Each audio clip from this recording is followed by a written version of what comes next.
Supreme court bail మంజూరు చేయడంతో MLC కవిత Tihar jail నుంచి విడుదలయ్యారు. ట్రయల్ కోర్టు నుంచి రిలీజ్ ఆర్డర్స్ అనంతరం కవిత జైలు నుంచి బయటకు వచ్చారు. కవిత భర్త అనిల్ కుమార్, ఎంపీ వద్దిరాజు 10 లక్షల రూపాయల షూరిటీ బాండ్లను సమర్పించారు. అయితే రిలీజ్ ఆర్డర్స్ అందినప్పటికీ తీహార్ జైలు నుంచి కవితను విడుదల చేయడానికి కొన్ని గంటల ప్రాసెస్ కొనసాగింది. సుప్రీంకోర్టు బెయిల్ మంజూరు చేయడంతో కేటీఆర్, హరీష్ రావు సహా పలువురు ఎమ్మెల్యేలు, బీఆర్ఎస్ నేతలు తీహార్ జైలు వద్దకు చేరుకున్నారు.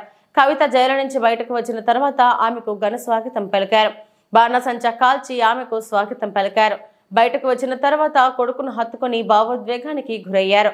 కుమారుడితో పాటు భర్త, సోదరుడు కేటీఆర్ కు ఆత్మీయ ఆలింగనం చేసుకున్నారు. మంచిదాన్ని అనవసరంగా జైలుకు పంపి నన్ను జగమొండిని చేసిండ్రు. ఇంకా ప్రజాక్షేత్రంలో గట్టిగా పనిచేస్తాం, కమిట్మెంట్ తో పనిచేస్తాం, అందరితో కూడా నిలబడి ఉంటామని తెలియజేస్తున్నాం.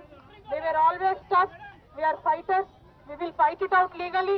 We will fight it out politically. We were always tough. By sending us to jail illegally, they only made BRS and KCR's team unbreakable. Thank you. Jai Telangana, Jai Hind.